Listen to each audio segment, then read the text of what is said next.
आप देख रहे हैं डार्क फाइल्स। तो चलिए बढ़ते हैं आज की इस कहानी की ओर। वो एक नया हाईवे बना हुआ था, एक निर्जन गांव से होकर गुजरता था। अभी वहां आवाजाही इतनी आम बात नहीं थी। वैसे उसे बने हुए ज्यादा समय नहीं हुआ था, पर कुछ सड़क हादसे भी उसके खाते में दर्ज थे। लोगों को वो आम हादसे ही लगे और इस मामूली बात की तरफ किसी का भी ध्यान नहीं गया कि अधिकतर हादसे उसी निर्जन गांव की हद में या उसके करीब ही हुए थे। एक उमस भरा दिन, दोपहर का समय, जब एक कार उस हाईवे से गुजरती है। उसमें 3 दोस्त राज, अमन और कमल थे। तीनों को जल्दी में कहीं पहुंचना था, इसलिए वो शॉर्टकट रास्ता चुनते हैं, क्योंकि वो हाईवे दूसरे रास्तों के उपेक्षा जल्दी पहुंचाता है। दिन के करीब 2:30 बज रहे थे। उस हाईवे में दूर दूर तक एक परिंदा भी नजर नहीं आ रहा था। राज गाड़ी चला रहा था और बाकी दोनों आपस में बातें कर रहे थे। तभी अमन ने कमल से कहा, यार लगता है हम इस रोड पर पहली बार आए हैं, क्योंकि इससे पहले मैंने ये जगह कभी नहीं देखी थी। राज मिरर में उन लोगों की शक्ल देखते हुए कहता है, हाँ तुम सही कह रहे हो, हम इससे पहले कभी इस रास्ते पर नहीं गए, लेकिन आज मजबूरी में हमें ये रास्ता अपनाना पड़ा। हमें किसी भी तरह शाम के 6 बजे हॉस्पिटल पहुंचना होगा। वहाँ मेरा जिंदगी और मौत के बीच झूल रही है। कमल राज की तरफ देखकर बोलता है, हाँ यार, लेकिन हुआ क्या? तूने हम लोगों को कुछ बताया भी नहीं, सीधे लेकर चला आया। तू परेशान था इसलिए उस वक्त मैंने कुछ पूछा नहीं, लेकिन अब तो बता दे। कमल की बात सुनकर अमन ने भी उसकी हाँ में हाँ मिलाई। राज थोड़ा उदास होते हुए बोला, यार मुझे उसके मम्मी और पापा से शादी की बात करनी थी, लेकिन काम की वजह से मैं कर नहीं पाया। और अभी कल पता चला कि उसके पापा ने उसकी शादी कहीं और तय कर दी है। बस इसी टेंशन में उसने बहुत ज़्यादा नींद की गोलियां खा ली और आज उसे सुबह हॉस्पिटल में भर्ती कराया गया है। मुझे तो पता भी नहीं चलता अगर उसकी दोस्त मधु मुझे फ़ोन करके ना बताती। कमल पूरी बात सुनने के बाद बोला, अच्छा तो ये बात है। वैसे देखा जाए तो गलती ना तेरी है ना ही उसकी। तू नहीं बता पाया, पर उसे तो अपने पेरेंट्स से बात कर लेनी चाहिए थी ना। अमन ने भी उसके बीच में बोलते हुए कहा, हाँ यार, इन लड़कियों का कुछ पता नहीं चलता कब क्या कर जाएं। राज ने गाड़ी की स्पीड बढ़ा दी और गाड़ी अब उस गांव के पास पहुंच रही थी। सड़क के दोनों तरफ बंजर जमीन और छोटी कटीली झाड़ियां दिख रही थी। लाल धूल भी उड़ रही थी। दूर कहीं छोटे छोटे घरों की कुछ आकृतियां भी नजर आ रही थी, जो कभी कभी आबाद थे। यार 2 मिनट कार रोकना, हल्का हो लूं। अमन ने कहा। कार रुकी और तीनों ही दोस्त कुछ देर पांव सीधा करने बाहर आ गए। कुछ देर में वो वापस कार में बैठे पानी पी रहे थे। जब थप थप की आवाज आई, तीनों चौंक पड़े। सामने देखा तो कार की वाइंड स्क्रीन पर लाल रंग में एक पंजा बना हुआ है। ये क्या है? ओए रुक, बाहर मत जा। पर तब तक राज बाहर निकल चुका था। चारों तरफ देखा तो कुछ नहीं था। फिर उसकी नजर नीचे पड़ी। कार के अगले चक्के के पास एक लड़की बेहोश पड़ी थी। जरूर उसी ने हाथ मारा था। उन सब ने फौरन उसे कार की पिछली सीट पर बैठाया। मुंह पर पानी के छींटे मारे। साफ दिख रहा था वो जख्मी थी। उसके सर से कलाई से खून बह रहा था। उसे होश आया। लड़की बड़ी डरी सहमी सी थी। उसने डरते हुए कहा, मेरी बस का आगे एक्सीडेंट हो गया है और मुझे मदद की ज़रूरत है। मदद? कैसी मदद? हमें बताओ, हम तुम्हारे लिए क्या कर सकते हैं। यह आवाज़ कमल की थी। वो वहाँ सबको पानी की ज़रूरत है और उन्हें हॉस्पिटल भी लेकर जाना है। सबकी हालत बहुत ख़राब है। कुछ लोगों ने दम भी तोड़ दिया है। मैं किसी तरह चलती हुई यहाँ आ गई। उसने एक डर के साथ कहा। हाँ यार, सुना तो है कि इस रोड पर अक्सर हादसे होते रहते हैं। ठीक है, हम तुम्हारी मदद करेंगे, अमन ने कहा। राज उसकी मदद के लिए हिचकिचा रहा था क्योंकि उसे वहां जल्दी भी पहुंचना था और कुछ सही भी नहीं लग रहा था। फिर भी वो कुछ नहीं बोला। यहीं कुछ दूरी पर मेरी बस है, बस वहीं तक जाना है। फिर आप जब शहर पहुंचो तो किसी को खबर दे देना हमारी। लड़की ने अमन की बात का जवाब दिया। कार लड़की को लिए आगे बढ़ने लगी जो पिछली सीट पर अमन के साथ बैठी थी। उन लोगों ने उसे फर्स्ट एड दे दिया था।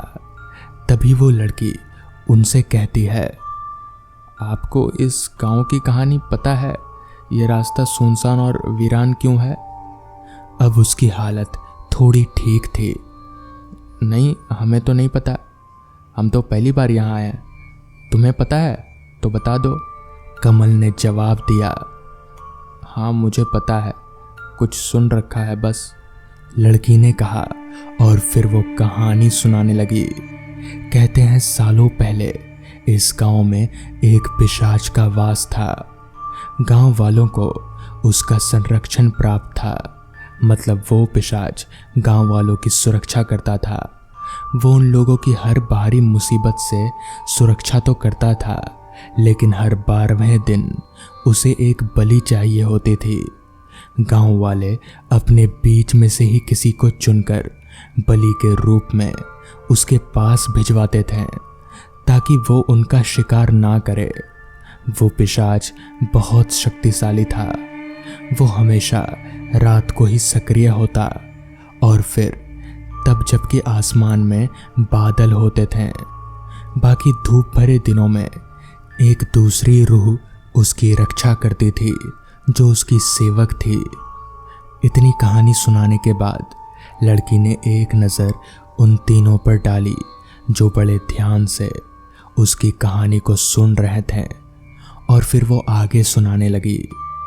कहते हैं गांव में एक बार भयंकर सूखा पड़ा और वो पिशाच एक एक करके सबको खा गया। वो एक बार में एक ही शिकार करता था। कुछ का मानना है कि गांव खत्म होते ही पिशाच भी चला गया, पर कुछ लोगों का ऐसा भी मानना है कि वो आज भी यहीं कहीं है और आज भी उसे बलि की तलाश है। इतना कहने के बाद वो लड़की चुप हो गई। वो तीनों जो बड़े ध्यान से उसकी बातें सुन रहे थे वो जोर जोर से हंसने लगे। तभी अमन मजाक उड़ाते हुए बोला, कहानी अच्छी थी, खत्म हो गई। लड़की चुप रही और बारी बारी से तीनों को घूरती रही। कार आगे बढ़ती रही और अब वो उस गांव की सीमा को पार करने ही वाले थे। सड़क सुनसान थी तो रफ्तार भी तेज थी। तभी उन तीनों ने देखा कि वही लड़की सड़क के बीचों बीच खड़ी हंस रही है। घबराहट में सबने पिछली सीट पर देखा तो वहां भी वही बैठी हुई थी। ये क्या हो रहा है? राज बौखला गया और झटके से स्टीयरिंग घुमाई और कार एक सूखे पेड़ से जा टकराई। कुछ देर बाद खांसते हुए राज उठा। कार के सामने का हिस्सा पूरा टूट चुका था।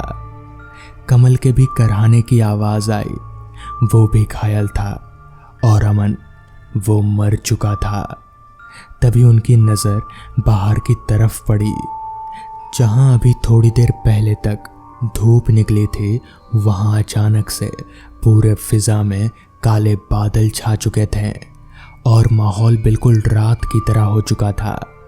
वो दोनों लड़खड़ाते हुए कार से बाहर निकले और चारों तरफ देखने लगे, कहीं कोई मदद मिल जाए। यार वो लड़की क्या बला थी?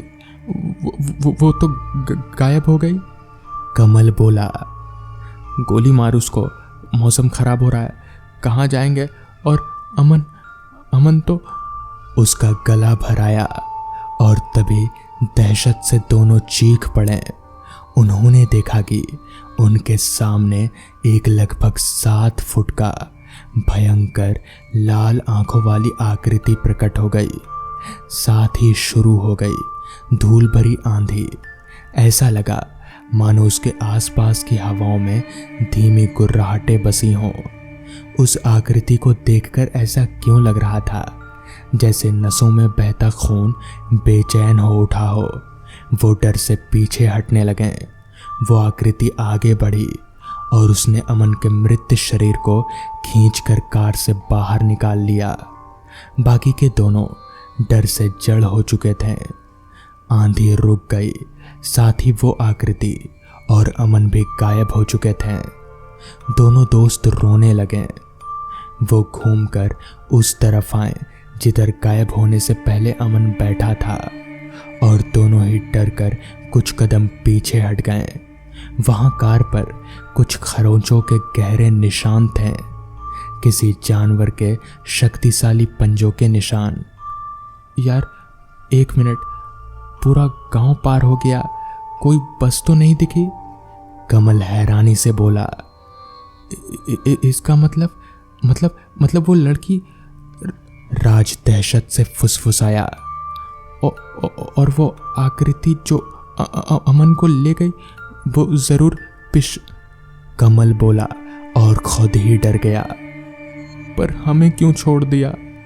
राज ने ऐसा बोला ही था कि उनके आसपास हवा में गूंजी उसी लड़की की फुसफुसाती सी आवाज।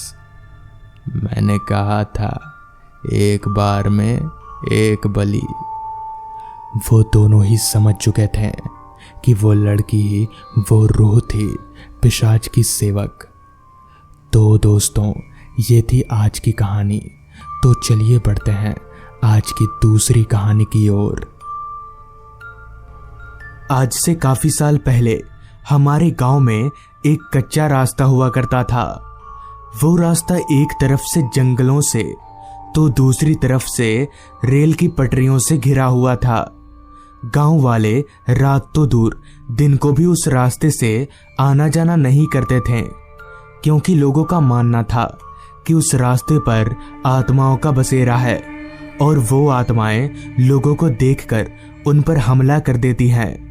मगर एक सच ये भी था कि उस रास्ते पर कभी कभी आने जाने वाले लोगों के साथ अजीब अजीब सी घटनाएं होती थीं, जिस कारण उन लोगों का भी यही कहना था कि ये रास्ता शापित हो चुका है। लेकिन इन सब बातों को मैं नहीं मानता था।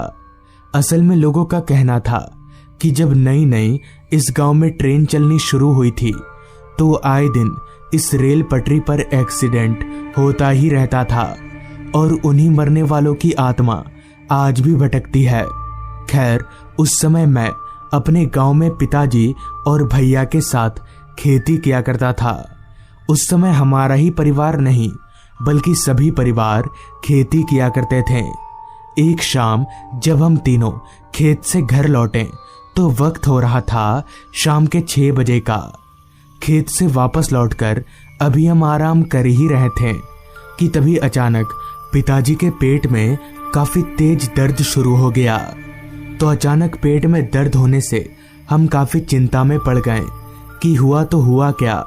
कुछ देर तक तो उन्होंने दर्द को बर्दाश्त किया, मगर 1 घंटे बाद जब उनका दर्द काफी बढ़ गया तो उन्होंने चिल्लाना शुरू कर दिया, जिससे हम और भी ज्यादा चिंता में पड़ गए।